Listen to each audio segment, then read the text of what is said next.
At a time when so many of us feel like our connections with people are distant and conversations are surface level, really engaging with each other takes intention. I'm Ashley Gould, the founder of Attend, an elevated, everyday home brand with products that set the table for meaningful spaces and gatherings. Our podcast builds on those spaces through dynamic discussions with open-hearted people, with the goal of sparking conversation around your table. From September through the end of the year, we'll be exploring one of the most universal and unspoken subjects, death and dying. Very few of us know how to prepare for, talk about, and support others through end of life. In this 8-part series, I interview guests whose personal lives and professions are intimately tied to the subject. Join me in an exploration of how to find more peace in preparing for death.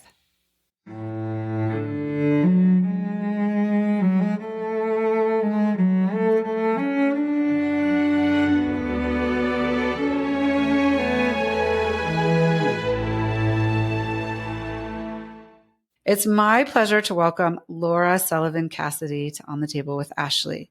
Laura is the client experience lead at Recompose, a death care company based in Seattle, Washington, focusing her work there on outreach, community, and client experience. Recompose offers a sustainable alternative to traditional burial and cremation methods and is the first human composting company in the world. Laura has a diverse background in journalism, the arts, and culture, having worked as a writer, editor, and creative consultant for over 20 years. She is trained as a death doula and draws on experience in a conventional funeral home, as well as years of creative consulting and coaching. Her transition into grief and death care began in 2020, inspired by personal losses and a desire to support others through end-of-life processes. Recompose specializes in human composting, also known as natural organic reduction, or NOR, which transforms human remains into soil. This process allows for a more environmentally friendly approach to death care by returning the body to the earth in a natural and ecologically responsible way. Recompose emphasizes sustainability, reducing carbon footprints, and promoting soil health.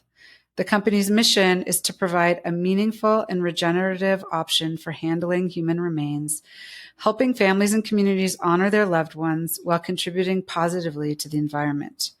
You can find Recompose at www.recompose.life, on Instagram and Facebook at Recompose Life, and LinkedIn at Recompose. Welcome, Laura. Thank you. Yeah, thanks for having me. Thank you for joining me today. So I always like to start my podcast by asking a little bit about my guest's childhood. So could you just share where you grew up and what kind of kid you were, what you liked to do when you were young? Sure.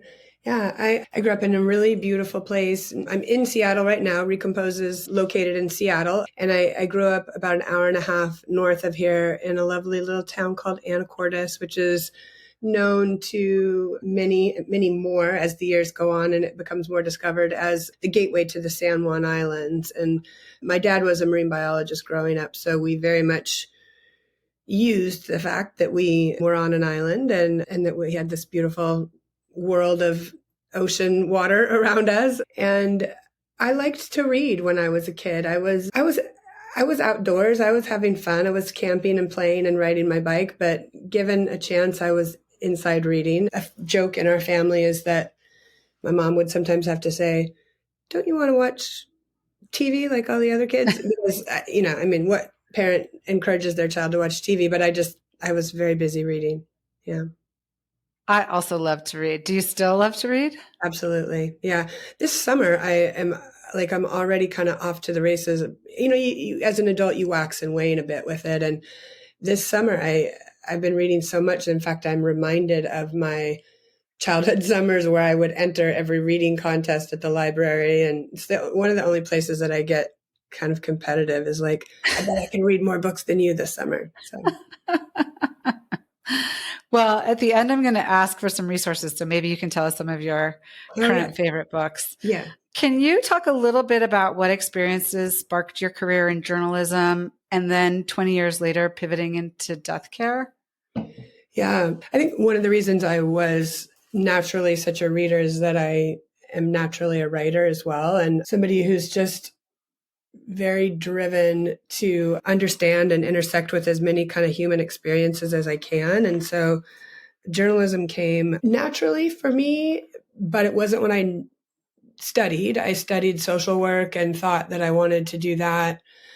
I did it for some years when I was living in New York and found it really difficult. And when I moved back to the Northwest, I did sort of fall into journalism, but it was a very natural place for me. And it served me well for many years. And I went from journalism into more a sort of content strategy kind of role and worked in startups and just thinking about how does this entity tell its stories and what are its stories, and kind of burnt out on all of that. And at a certain point was kind of treading water a little bit and doing some consulting, which turned into doing some coaching, which turned into doing some grief coaching, because I had around that time also been through some really impactful deaths and had a lot of questions around how we do and don't help each other through grief. And a couple of the avenues that I tried to take for working through my own grief were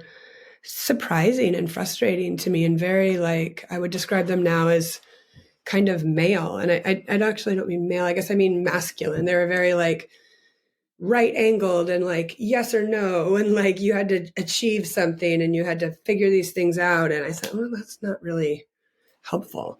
And so I was really just kind of a student of that whole realm and kind of empowered myself to cobble together the things that I was learning, both in positive psychology and coaching and grief recovery, as it's sometimes called, and offer my own of grief coaching, which I did. And every time I did it, I was just it felt really good and it felt really interesting. And I wanted to do more in that realm.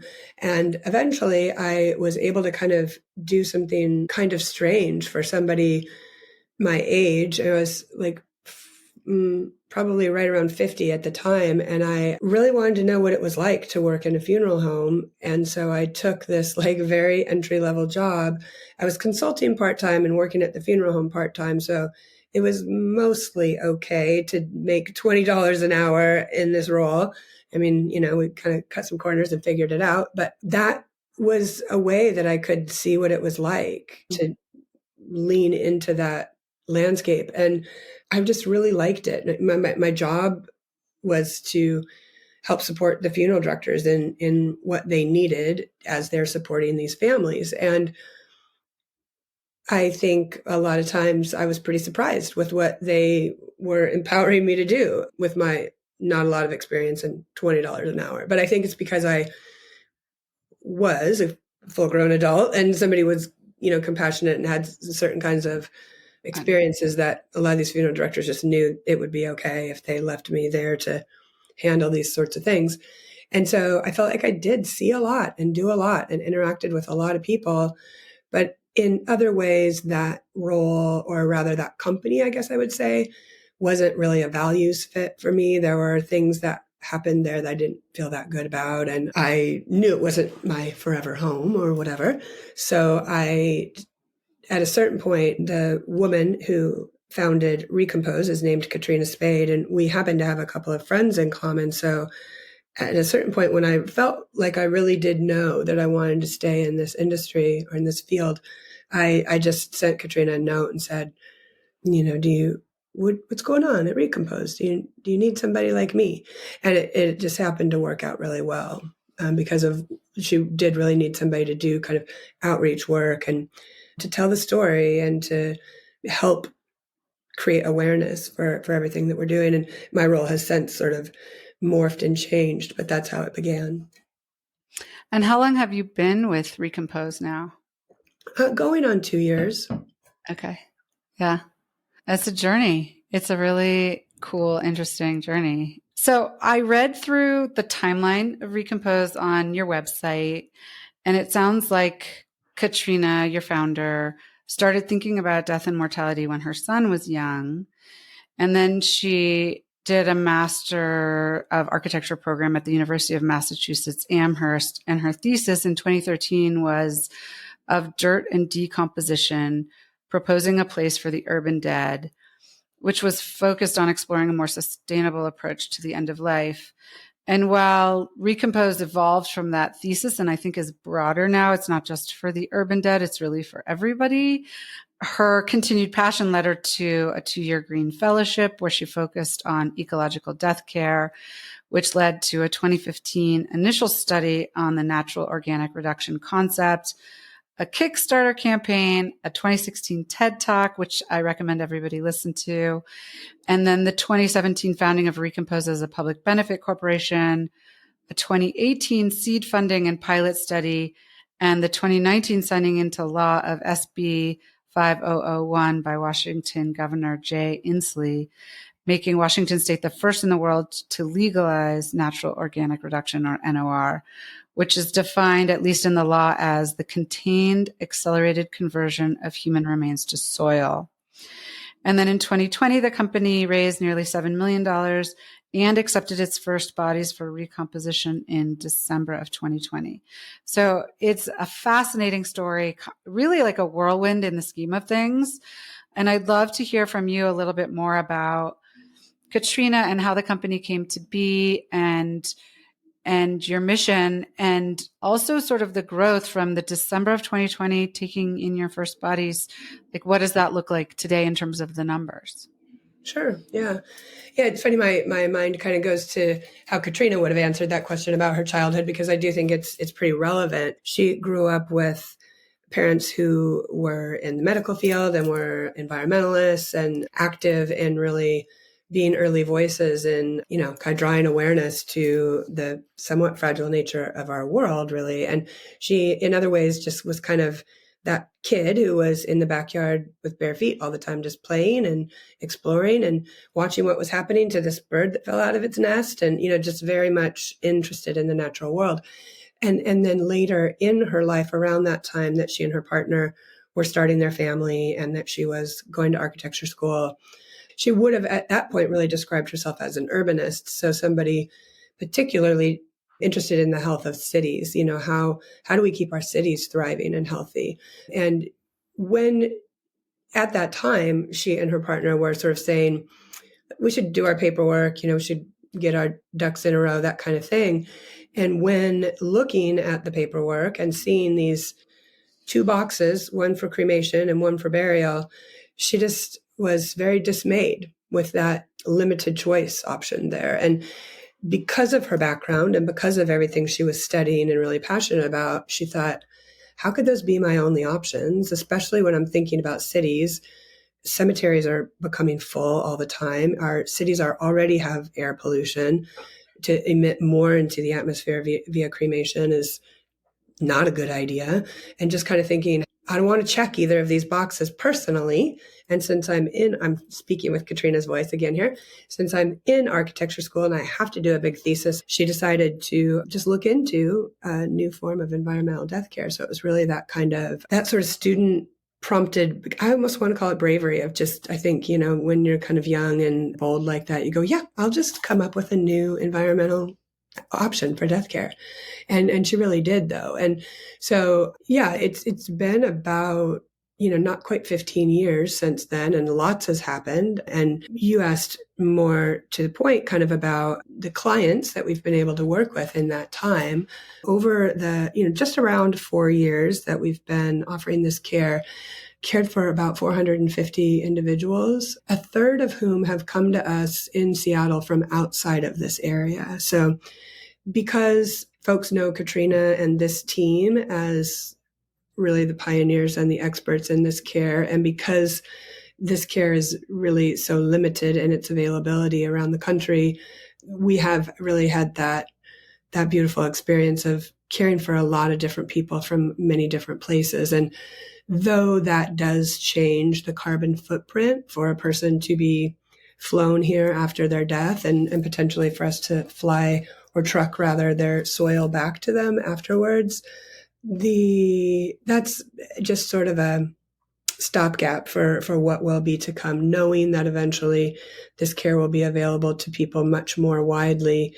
And if somebody wants this care now, if it makes a difference to how they feel as they're dying, if it makes a difference to their family after they've gone, to have this kind of care, then it's important to be there for them and to kind of know that we're going to catch back up with those more environmental elements as the care is more broadly available throughout the country and throughout the world. We'll get into a whole legal discussion, which I definitely want to get into. But right now, if I live in Utah, for example, where it's not currently legal to do human composting, and I want to be, I don't know if you use the term buried, or what is the term that you use for what happens to your body with Recompose? We say composted. We're sort of fans of calling it what it is, and it is composting. It is distinct from natural burial. So natural burial is something different than composting. Right. Yeah. Okay. So if I live in Utah and I want to be composted and it's not currently allowed in my state, yes. I can legally, in my trust or will or something, say I would like my body to be transported to Washington State, and that's legal. I could do that. Yeah. You don't need to die anywhere in particular or live anywhere in particular to have this care, as long as your body can make its way to us here in Seattle. We can care for you. And that does happen in a couple different ways. It is very common to transport bodies after death via airline.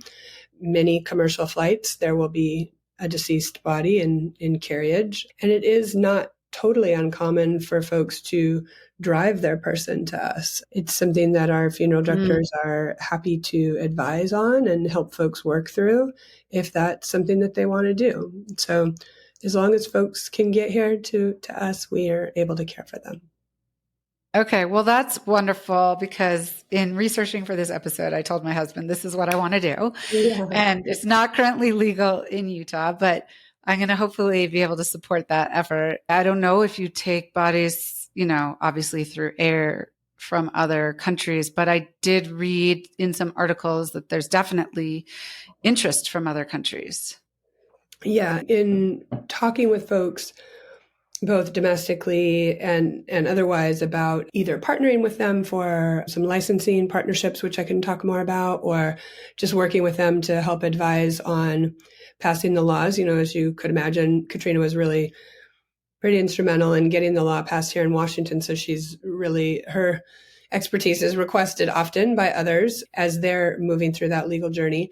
And yeah, those conversations are both domestic and international. So we've hosted folks from Australia, China, Japan, the UK, Sweden. There are people from all over who are kind of coming here and wanting to know how to bring this care to where they are. So lots of laws need to change, but particularly in areas where the government, whether it's a state government or a national government internationally, where those folks in those seats of power, where those folks are really wanting to bring in more green initiatives and are really recognizing the need for environmental action on an infrastructure level, this is a great option. It's something that, can very readily be put into place, especially through this kind of licensing partnership that we're offering folks. And it makes a huge difference. Every person that chooses human composting over burial or cremation is saving a metric ton of carbon from being emitted into the atmosphere. And that is a lot per person, but it's really a lot when we think about this becoming a widespread option for many people. And eventually we really would like to see it be as ubiquitous as cremation. And that's a long-term goal. It will take a while to get there.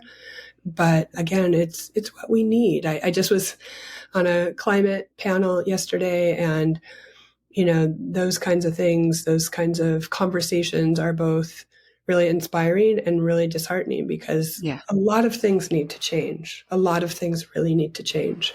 And in this sector of our lives, in the sector of death care, in this area of our experience as humans, we've got a really good offer. We've got a really good solution, and it's got a huge impact. So Well, I would love to hear about the licensing and affiliations that you're doing and what that looks like. Is it I mean, I know you did a lot of studies on the actual process, which I'm guessing was part of how the law was passed because those studies show, that it's actually good for the earth and that you're remediating whatever needs to be remediated, et cetera. So is the licensing for the process, the scientific process and or the holistic process? And I want to talk about your laying in ceremony and talk a little bit about religion as well.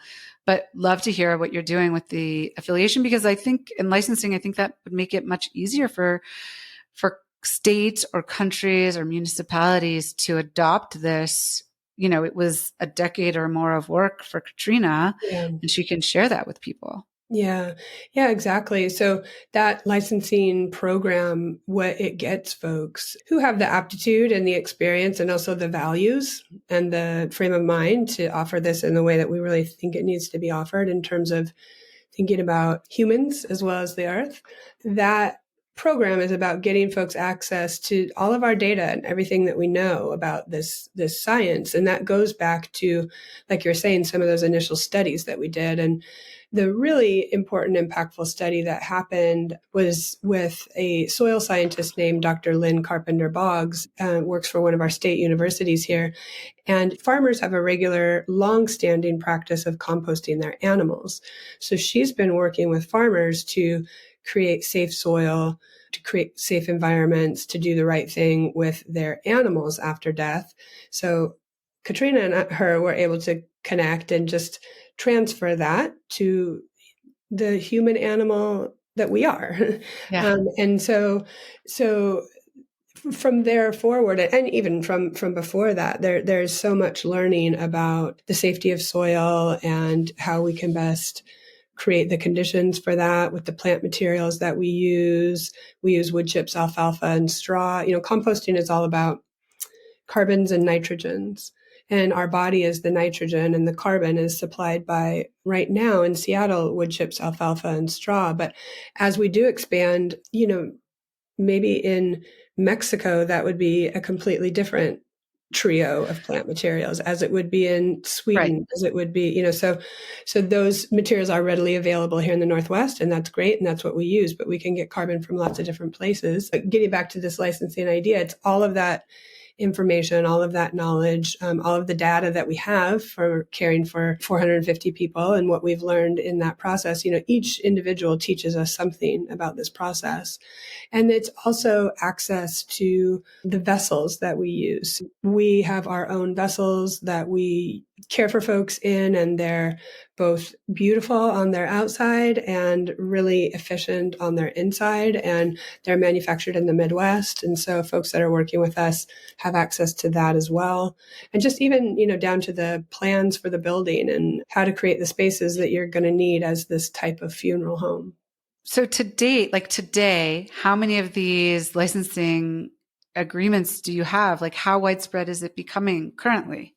So everything's still kind of in a hypothetical or ongoing phase. So yeah, we Okay. haven't inked any of those deals yet, but there is somebody here who's most of her job is working with those folks and having conversations. I think I was just kind of talking to somebody about the nature of startups, and in many ways we can think of Recompose as a startup, but the typical pace of a startup is like, breakneck. You just go forward quickly and figure it out as you go. And this is not really that. It's much more careful and deliberate. We're talking about human lives and the human experience. So it's not move fast and break things as we hear about with a lot of tech companies and a lot of startups. It is go slow and think about the implications, and all of that really matters. So. Yeah, I love that. That makes a lot of sense.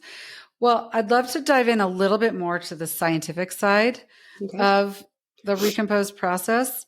So my understanding is that Katrina felt our bodies have nutrients and became enamored with the idea that our bodies, once deceased, contributing to the growth and support of new life, rather than, as she talked about in her TED Talk, the last act being a toxic act. Yeah. And I read this 2015 New York Times article by Katrine Einhorn that's on your website, and she describes it this way.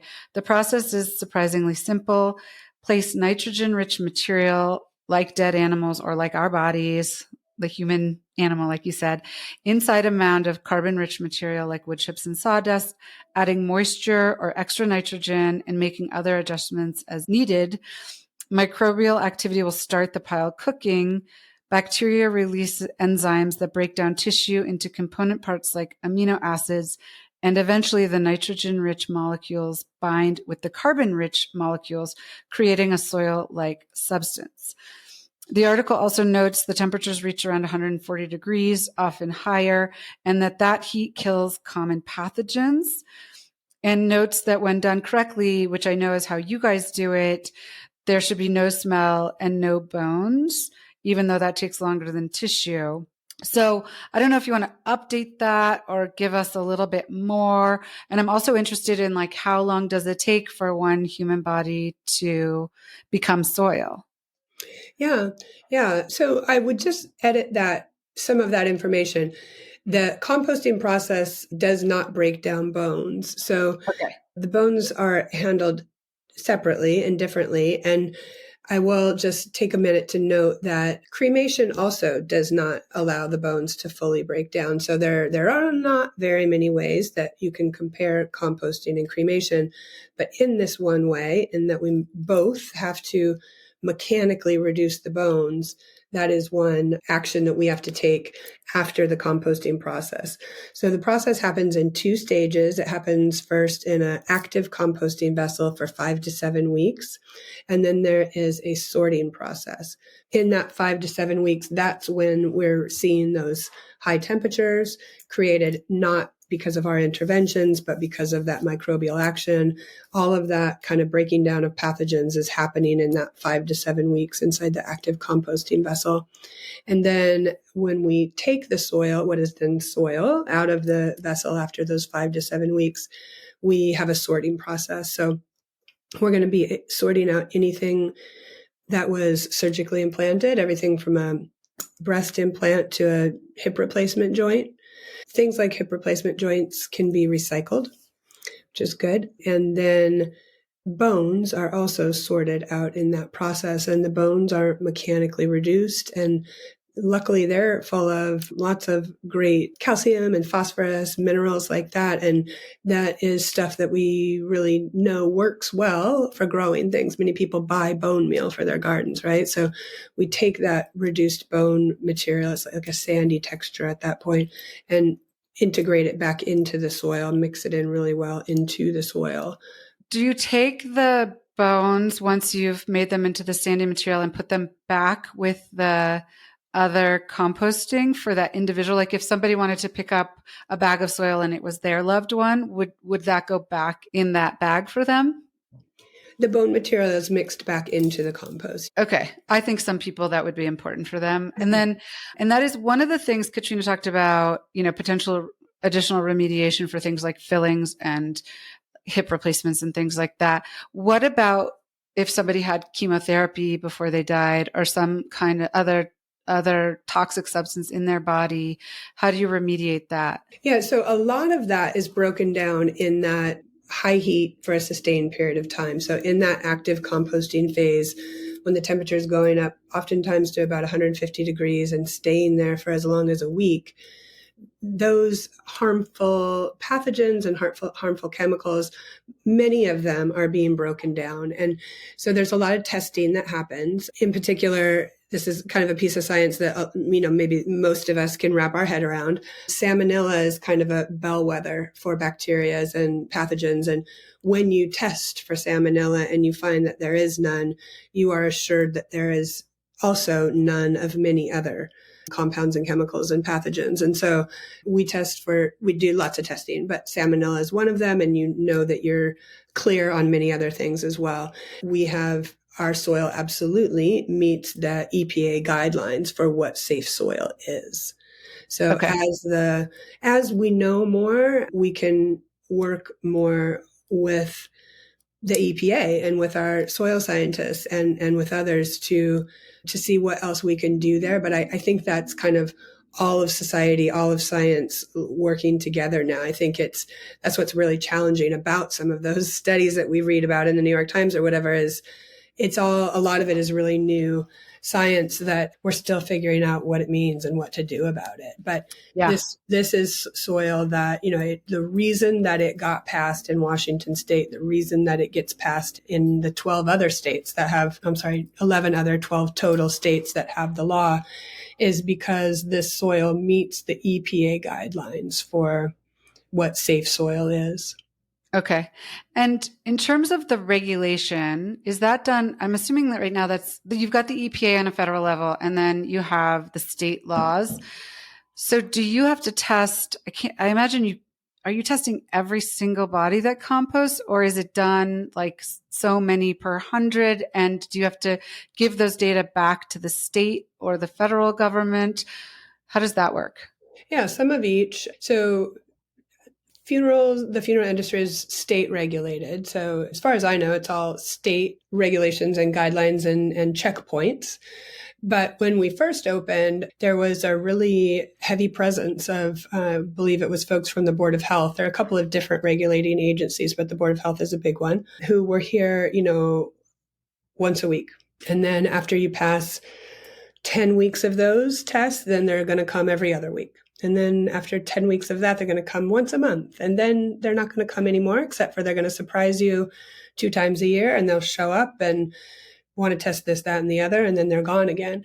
So that's one side of what the testing looks like.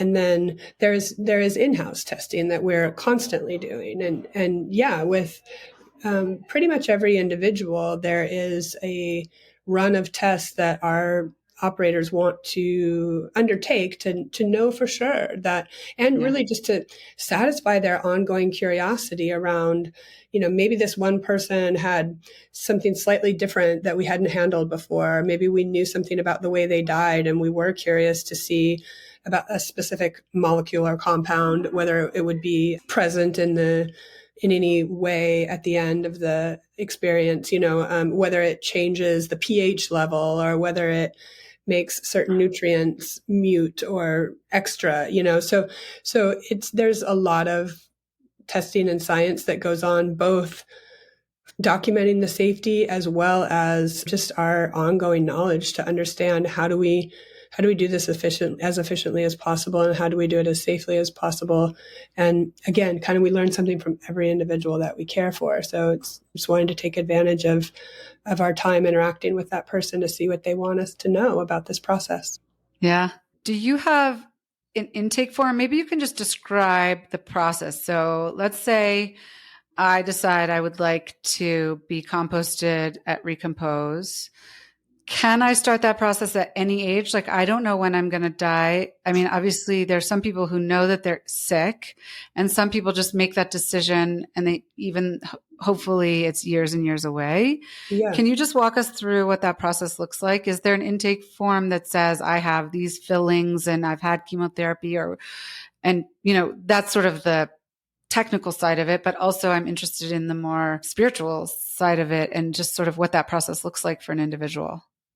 Yeah, it's great if we could know as much as possible about what that person went through in terms of, did they have chemotherapy? Were they dying for the last 6 months and kind of had almost nothing to eat for the last month? Or, was this somebody who died really suddenly in a car accident after having a 3-course meal? It's good to know those things, but we don't always get to know them, and it's not vital to know them.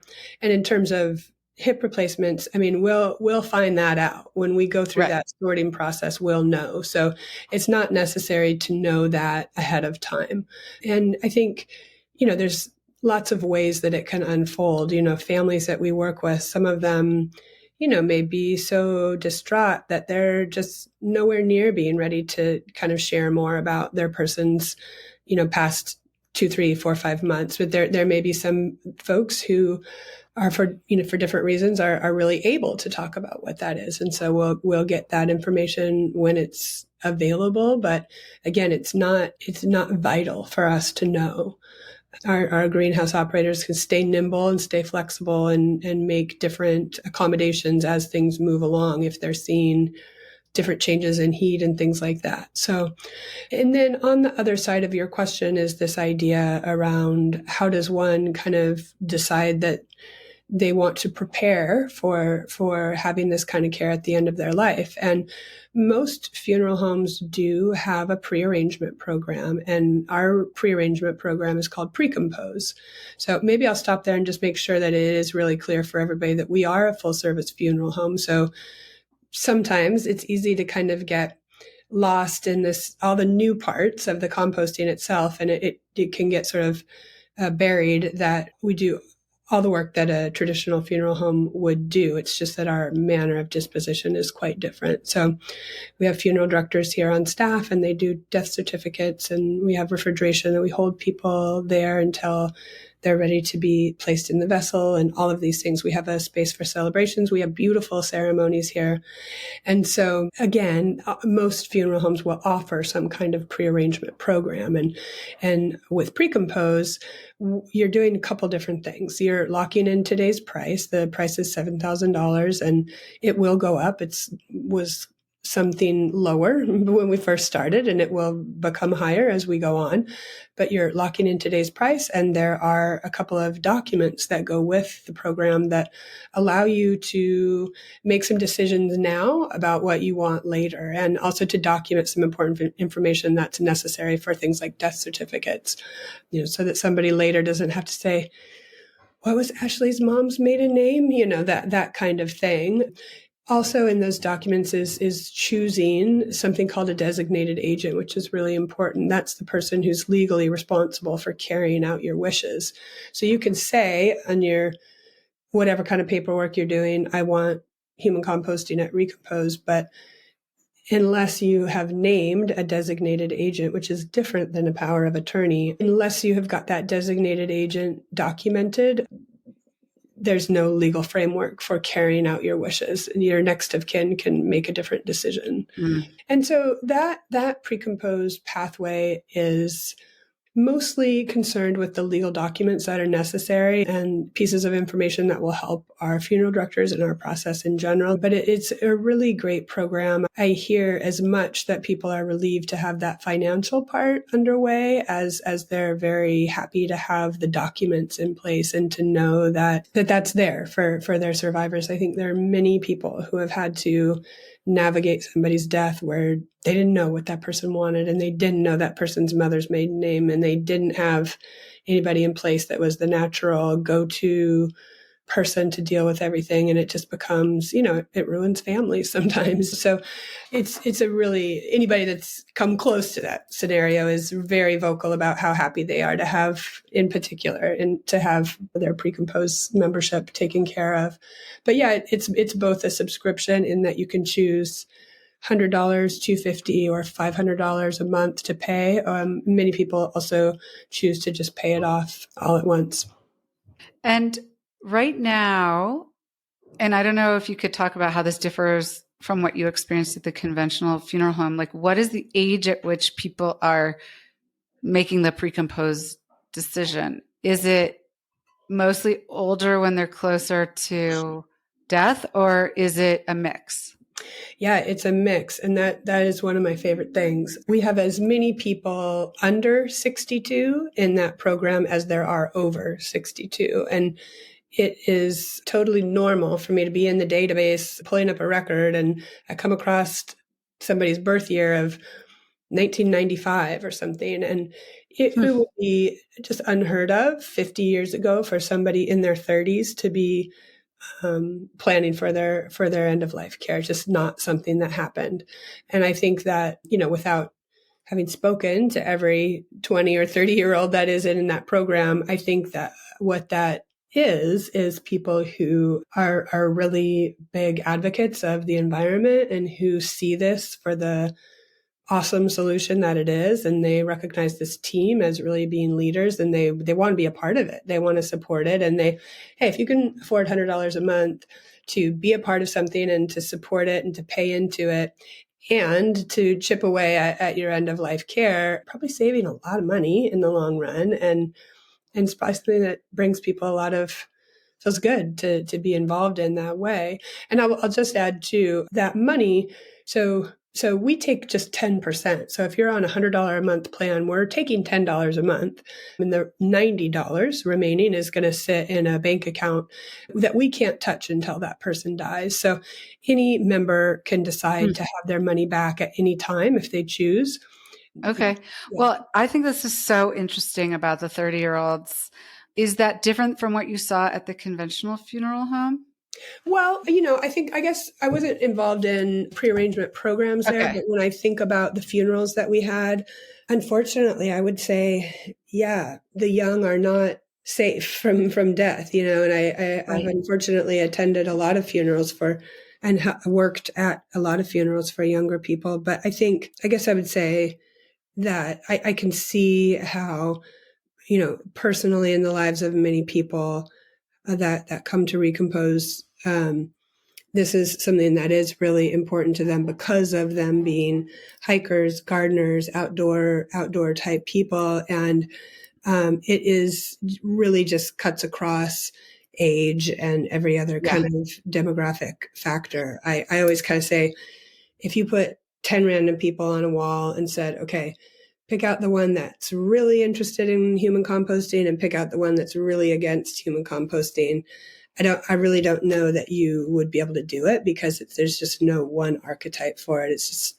lots of different kinds of people. As part of this series that I'm doing on death and dying, I'm talking to a palliative care doctor. And one of the things that I feel like is so important is our preparation for death. I mean, death is literally the most inevitable thing.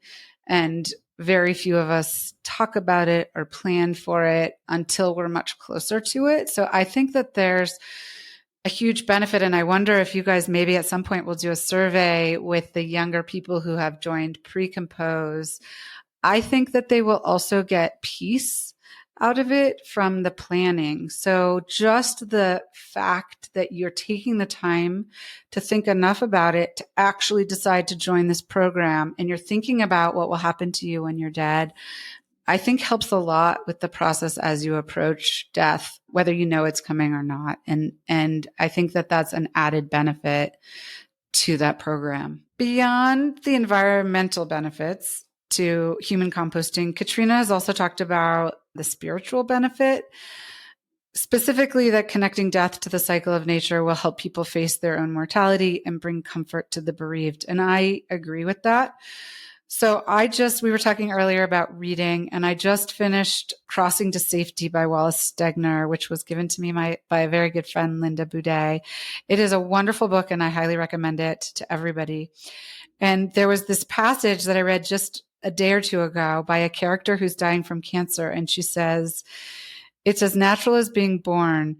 And even if we stop being the individuals we once were, there's an immortality of organic molecules that's absolutely certain. Don't you find that a wonderful comfort?" I do. To think that we'll become part of the grass and trees and animals, that will stay right here where we loved it while we were alive. People will drink us with their morning milk and pour us as maple syrup over their breakfast pancakes. So I say we should be happy and grateful and make the most of it. I've had a wonderful life. I've loved every minute. Can you maybe talk a little bit about the spiritual side? So I read on your website about your laying in ceremony. I'd love to hear about that. And then also, can people bring religious leaders in to have ceremonies? How do you kind of work that? And then also the part of religions, like some religions, like the Jewish religion, which I'm from, you're supposed to be buried within 24 hours. So I know different religions have different death rituals. How do you work with people on the spiritual side and the religious side? Yeah, sure. So we have a really beautiful space here called the Gathering Space, which is where we do our services and our ceremonies. We actually have another really cool space too called Cedar, which is a smaller space. And maybe if we have time, we'll talk about some of the things that we offer there. But our main services area is called the Gathering Space. And it is available to whomever it is that families and communities would like to sort of preside over that. So certainly we've had rabbis and ministers of faith, and sometimes it's the kind of witchy Aunt Sarah or something who's going to come in and lead the service. It's that's great by us if families have somebody that is very meaningful and matters in their community. But another thing that is really unique to us is that all of our three of our four funeral directors are trained celebrants as well.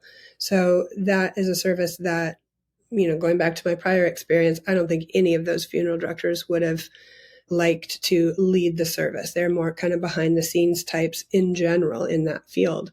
But these are all folks who have that experience and a really beautiful ability to deliver and prepare a beautiful ceremony. And the ceremony that they offer is based on the carbon cycle. So it's kind of like what you just read, that beautiful passage that you just read. And a little bit of a science lesson woven in and out, a little bit of here's what's going on molecularly, but also, very spiritual and very, very earth-based, kind of goes through the elements of air and fire and water. And there's even, these moments where they're kind of breathing together, and woven in and through all of that are other typical things that you might find that we all tend to kind of love about funerals, with kind of the remembrances where people come up and give their memories and share really meaningful moments, almost always slideshow. It's so beautiful to see somebody's life and images in that moment, and probably a soundtrack that goes along with that, a playlist that somebody made. And so those ceremonies are very meaningful. I'll never forget the first time I was there to see it. And two of the things that are additionally very unique to us, in addition to that carbon-based cycle, there are some things that happen with the body during the service that are, again, kind of very unique to us at Recompose. So during the service, the body is laid on something that we call a cradle, and they're going to be wrapped in a shroud at that time and kind of nested with that wood chips, alfalfa, and straw material. And at the end of the service, families invited to come up to the cradle and lay more plant material. So it could be that the funeral directors would prepare some baskets with more of that wood chips, alfalfa, and straw, but also families can bring in plant material that is meaningful or would have been meaningful to that person or to their family. And one of the examples I like to give is I was talking to a man, when his partner died. I asked him, what was it that you all put on Wayne's cradle? And he told me that Wayne had a fern for 45 years, just all through his life, had been kind of caring for this one fern. And so he took some cuttings from the fern and brought them in and placed them on the cradle with him. And, idea being that these kind of meaningful plant matter is going to go into the composting process with this person. And, I think my husband would know to cut some roses from the backyard and maybe the irises if they were out, And so it's like that. And so community is able to add that plant material. And then also there's something in that room called a threshold vessel, which looks a lot like the active composting vessels, kind of a fraternal twin maybe to those active composting vessels. And what it is really kind of a doorway or a hallway or like a portal, if you will, from the gathering space into the greenhouse. And family is able to kind of help the funeral directors to pass the body through that passageway, kind of helping to deliver them or guide them into the next space. That's beautiful. And you have an image on your website that I think shows that, and it's really beautiful. So I recommend people go look at it. Yeah. And while I'm thinking about it, so at the end of the process, whether I think it's, whatever, probably 10 to 12 weeks-ish all in. So either somebody can come back and pick up the soil and they can use it in their own space, or you also, I read, have an agreement with, I don't know if it's a farm or some open tract of land where the soil can also be laid. So that's a choice people have. Yeah, so there's kind of two main choices and then sort of a some of each choice in between. So yeah, there's a cubic yard of soil that is made in this process. So that's about what fits in the back of a truck. It's a decent amount of soil that Okay. comes from each of our body's process. And so if families want, we can package all of that up into some smaller double walled paper bags that are very easy to move and share and put in the back of a station wagon and bring them over to Cousin Billy's or whatever that looks like. If a family wants all of that person's soil in those bags, it's about 25, 30, 40 bags, depending. So quite a lot and enough to share for sure. And then on the other side of that maybe is this land donation program. So right now we have 3 land partners. These are all nonprofits that are doing conservation or reforestation work. These are people that have a state or federally regulated trust deed of some kind on the land that they're working with. They're very structured, well organized systems of folks that are working together to either, let's say, conserve a wetlands and say, we're going to take care of this land and make sure that it's the ecosystem that it needs to be and that nobody builds a strip mall here. There's another area where a land was improperly logged in the 30s and 40s and didn't get back to its state because of that bad logging. So they're doing reforestation work there. So what I want you to hear here is very meaningful projects. It's so much more than kind of just putting the soil somewhere. This soil is really going to work for all of our environment, right? And so what a lot of families do is take some of the soil. Maybe all the cousins are going to, plant a tree, or maybe all the neighbors are going to use it in their rose gardens, and maybe that's 12 to 15 of those bags that I mentioned, and maybe then the rest is donated to one of those land partners. But, it's been very common to talk to folks who sort of say, I don't want there to be a place that my family feels like they have to go and stand there and cry. I just want my soul to go back out into the world. And so they see the land donation as perfect for that. And I'll just maybe mention too that the land donation program isn't set up for visitors. So there's nothing wrong with either way. It's very much is really, what do you want for your experience? And could somebody, let's say they took some of the bags and they donated some, could they take some of the soil and put it in some small thing to keep in their house? Or is that not a good idea because of the soil? Yeah. It's possible to keep some soil. Yeah, there's some things to think about. You'd want it to be as dry as possible. You want to give it some time to any moisture to evaporate. There are definitely some considerations just so that you don't end up with mold and feel really disappointed down the line. But compost is alive. And so we want to think about that. But there are ways to kind of discourage any kind of further organic matter in the soil. Yeah. And our funeral directors would help somebody think through that.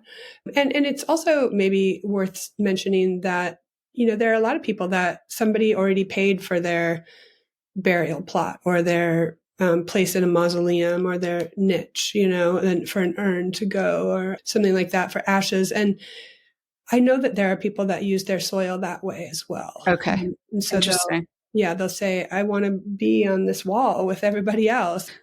Well, I want to kind of paint the contrast now to the current 2 methods of burial as compared to what you're doing at Recompose. And I did a little bit of research. And then also after reading the New York Times article, and I wanted to just talk about that a little bit. So in this 2015 New York Times article, Katrine Einhorn notes that conventional burial is anything but natural, and that our death rituals in the United States have evolved pretty dramatically in a relatively short period of time. And I found this so interesting. So here's a very brief history on death rituals in the United States. So cadavers being preserved with embalming fluid containing formaldehyde, which is a carcinogen, began in the Civil War when Northern families needed to get their loved ones, their dead men, home from the South. And then apparently the embalming of President Abraham Lincoln, after his assassination in 1865, also played a significant role in popularizing the practice in our country. And Katrina noted in her TED Talk, which was in 2016, so I'm sure the number is higher now, there was enough embalming fluid used in our dead to fill 8 Olympic-sized pools. And that's toxic material. Embalming chemicals leach into the soil. They can negatively affect soil health and biodiversity, impacting microorganisms and plant life. Groundwater contamination from cemeteries can pose significant health risks to nearby communities that rely on well water. And then on the other side, the other common choice in the United States is cremation, which became more prevalent in the mid-20th century due to a number of factors, including cost, space, and land limitations in some geographies, flexibility of what to do with ashes, and a rise in secularism and a decline in religious objections. Cremation, however, uses a lot of energy, heating bodies between 1400 and 1800 degrees Fahrenheit for 1 to 2 hours and using 15 to 30 gallons of natural gas and releasing over 500 pounds of carbon dioxide, which is equivalent, according to ChatGPT anyway, to driving a car 500 miles. So it is abundantly clear that green burial is so much better for the earth than the leading forms of death rituals in the United States. And though the methods of death rituals have changed relatively quickly, I also read in that article, and I do think this has changed, but I'm sure some of it has not, that there's some repulsion to the concept of green burial and natural organic reduction. In this article in 2015, one critic wrote, "A pile of bodies is usually called a mass grave. Please stop what you're doing." Of course, you're not doing this multiple bodies at a time. You're doing it in a very singular way. And I think it's just, we have a hard time with change as humans, and especially when it comes to our loved ones and death, which is a subject we're so loath to talk and think about. Yeah, I would say, I very rarely hear anything but loving acceptance and excitement. We don't hear from a lot of folks that are opposed to it. It's just, maybe there are people that are having those conversations, and that are, certainly there are, from time to time, I'll hear from folks who say, well, I'm trying to get my family on board, but, maybe it's religious beliefs or, different ideas that they might have. We hear from people that, that maybe the most common comment is like, it just makes sense. This just makes sense. All the way down to kind of more and more particulars around, just never, the other options didn't ever, register for them. It wasn't, they just couldn't imagine, I didn't want either of those things. And so they're just so glad to have another option. And I do a lot of our outreach work. That's really what a lot of my job is. And we show up in different kinds of ways. We do a lot of conventions, home and garden conventions. So every year in January, there's a big home and garden convention here in Seattle. This convention center is just packed with all these dahlia bulb lovers and people that are, canning their jalapeno jelly and all of these things. And as they cycle through all of the booths, we're there just sort of sharing about this. And it's really great because these are people that truly understand the miracle of composting. They're doing it in their backyard, and they know for certain that at that level, death is already becoming new life. And they see that in their gardens. And so it makes a lot of sense to them. I love the garden convention. Yeah. I hadn't thought of that, but that seems like a perfect fit.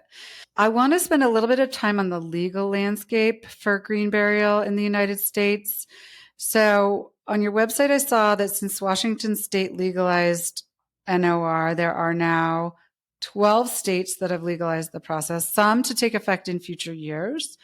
And I also know that you support legislative advocacy in other states. So can you talk a little bit about what does that advocacy support look like? Like I saw, for example, I live in Utah, and that there's a bill in Utah. So what do you do to support people advocating? And then what can individuals, what could I do to support it in my own state? Yeah, well, it's so often been kind of a grassroots sort of a thing. So the playbook that that Katrina kind of outlined by virtue of her experience is really about getting a group of citizens together and finding a legislator in your neighborhood, in your region, in your city, in your town, and finding a legislator who's got a record for going for environmental infrastructure ordinances and laws, and say, that person knows how to navigate the process. They know what to do. So if you can inspire them and say, hey, do you know about this yet? Because we really want it.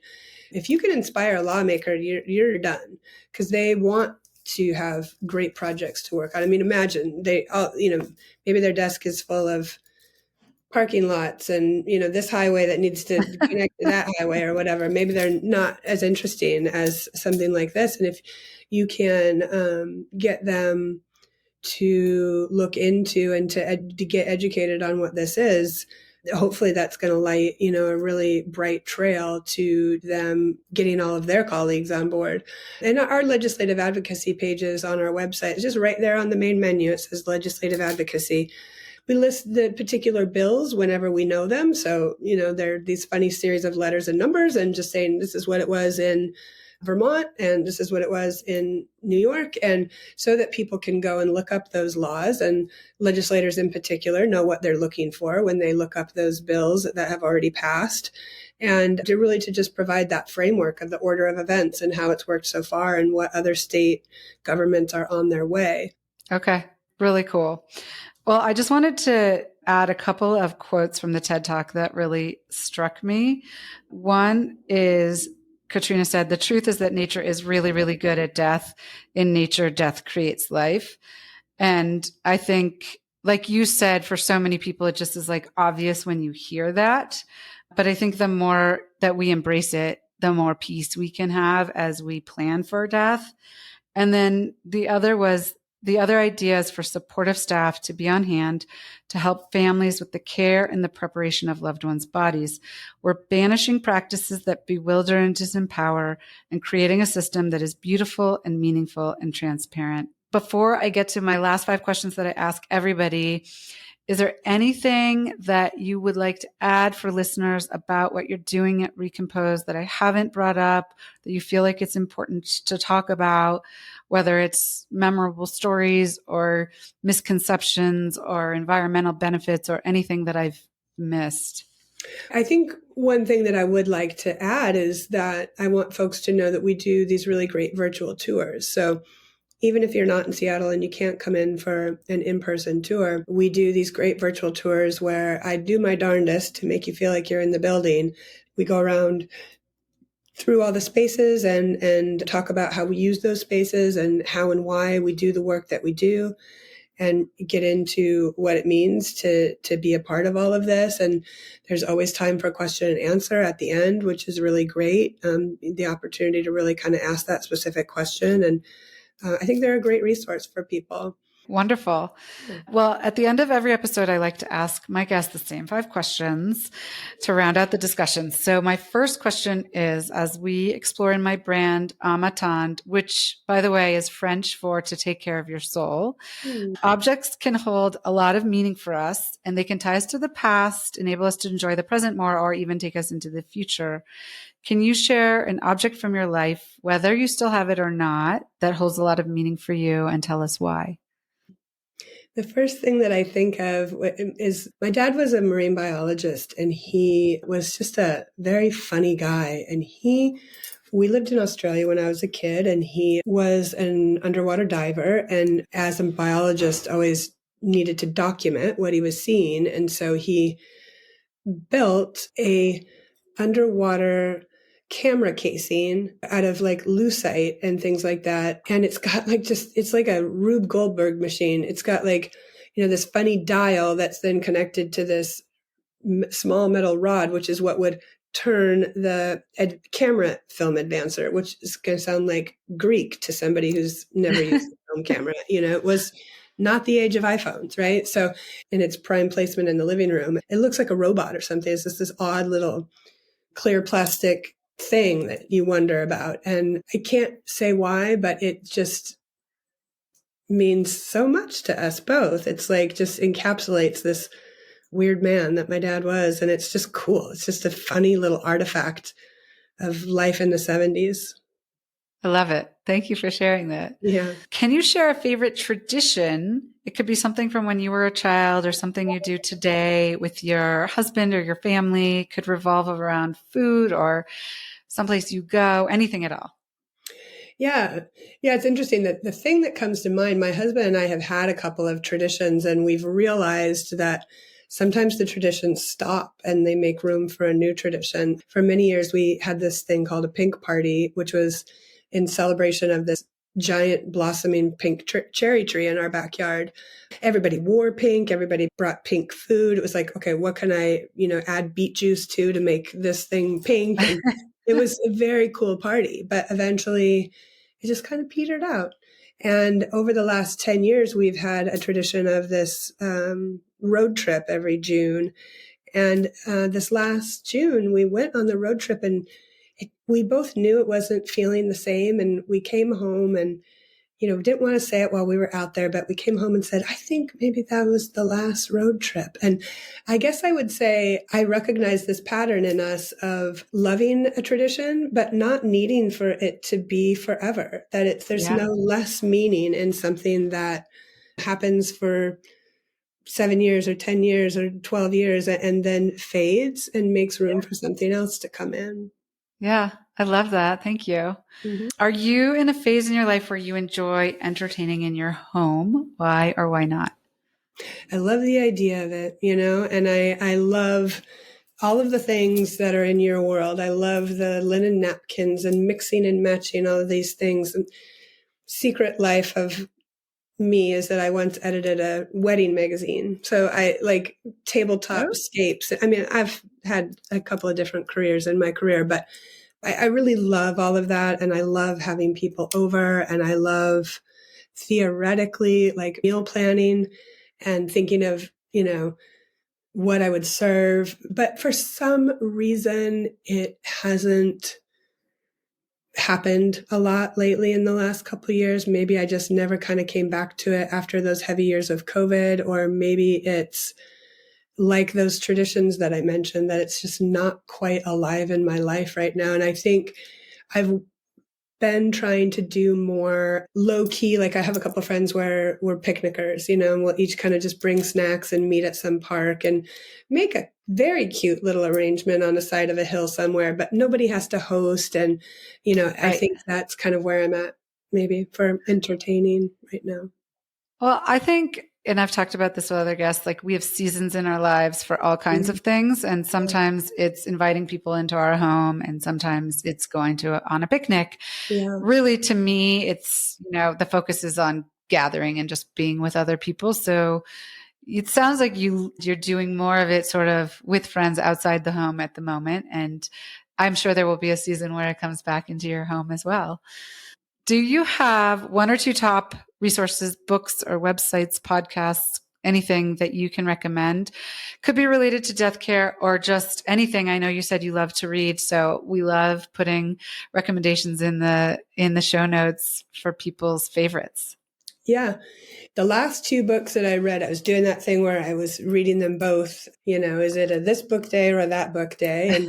And they were both so good, and they worked really well together. One was called Heaven is a Place on Earth, and it's not a death care book, but it's by Adrienne Shirk, Shirk. And this is a younger-ish writer who's kind of a radical in a way, but also just like a literature teacher and somebody who has that journalistic heart and just wants to discover things. And she's very interested in utopias. And so the book goes along through her life as she's young and married, and her husband's dad has a stroke, and they're taking care of him, and they're trying to figure out how to, are they ever going to be able to buy a house? And all of these things are, it's kind of, you're in her life while she is undertaking this big research around current and past utopias that have existed in this country. And this is everything from like the Shakers to like, the family and these kind of radical groups that happened in the 70s. And she goes to these sites and visits them and is thinking through what that means and what it means for somebody of a relatively privileged class to think about trying to wrap your arms around something like that, and thinking about doing that on land that was formerly and could by all means still be cared for by Indigenous people, and in a kind of lifestyle that really reflects those values and that way of living. And what does that mean to go back to that kind of life as colonizers? It's like a really interesting book. There's so much happening at any one time in terms of the stories that she's bringing together. It was just awesome. I loved that book. And then at the same time, I was reading a book called Having and Being Had by a writer named Eula Biss, which is Biss. And this is a book. She's definitely a poet who has, like, some of her publications have just been poetry. And so she writes in this very short form and a very, I'm not going to say poetic, but there's something very kind of lyrical there. There's something very imaginative. Each of the short chapters kind of leads into the next, almost like a nesting doll or something. Like the last idea of that chapter leads perfectly into the next idea of the first one. And she's exploring ownership, having things, and what it means to have things and to be part of a society where having things is such a core part of our experience. And she's just such a great writer that's just such a pleasure to be kind of swept up into it. And I'll also mention that I did see in more on theme, I started watching a great little series on Amazon the other night called Feet First. I believe that's what it's called. And it is about a filmmaker who started with her parents' own decisions to do medical aid in dying. It's not legal everywhere, but the first 1 or 2 episodes is about her mom and her dad, who each chose, because of cancer, in fairly rapid succession, to have that agency and ownership over their last days and what that looked like. And so I just find that fascinating. And I think we're going to see more and more of that medical aid in dying in our communities. And I want to be ready to understand more about what that means for people. Yeah. Thank you. Yeah. Love those recommendations. And my last question is, what do you do for yourself? Do you have a practice, a focus, a habit, or daily routine that you adhere to that contributes to your success and or your well-being?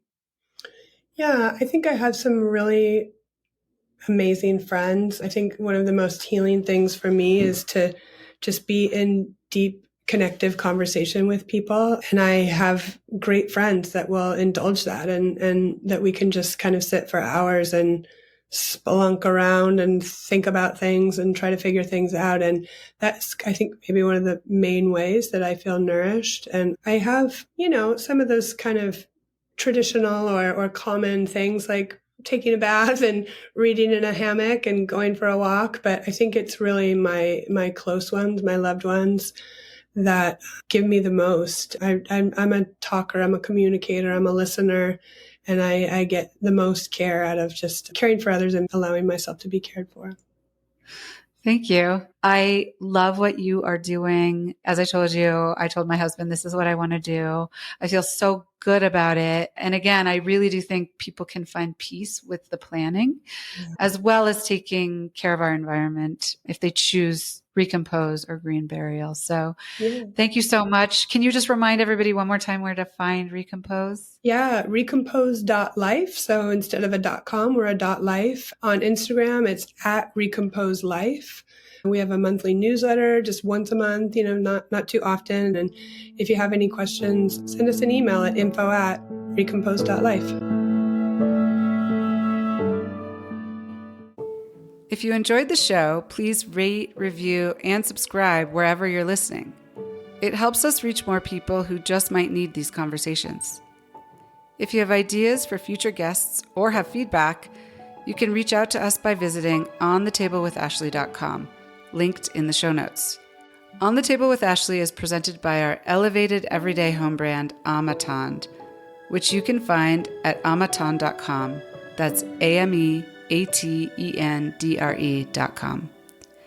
You can follow us on Instagram and TikTok at Amatand. And you can learn more about products related to the Death and Dying series at amatand.com. Thanks for listening.